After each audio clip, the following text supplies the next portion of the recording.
health officials are concerned with the rising numbers. White Team reporter Allison Aldridge has more on the story. That's right, Brian. These rising numbers have to do with cigarette smoking.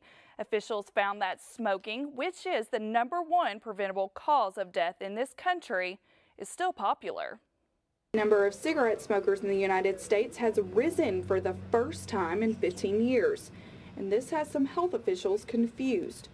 Since the 1960s, 2 out of 5 people smoked, and that statistic has dropped to 1 in 5. However, federal health goals hoped by next year to bring that rate down to 1 out of 10.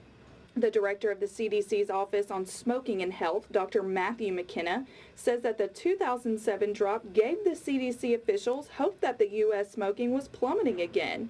Now that appears to be a statistical aberration. And they say among the 45 million adult smokers in the U.S., 70% want to quit. But less than 5% of those who try to quit remain smoke-free after 12 months. With the smoking numbers on the rise, researchers are investigating whether the same approach to treat infectious diseases could treat addictions to drugs, such as nicotine. The National Institute on Drug Abuse released a $10 million stimulus grant to Nabai Pharmaceuticals to pay for the first phase of a smoking cessation vaccine.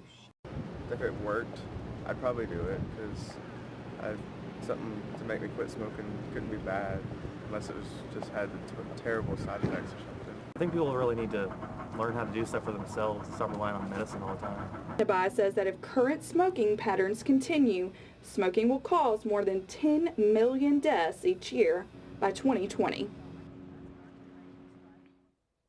Now, the spokesman Greg Fries expects to begin enrolling patients in this study by the year's end. For EMC White Team News, I'm Allison Aldridge. Well, for those that do want to quit smoking, there's good news. The company also says that those preclinical trials are showing positive results. For more information, you can go to www.nabi.com.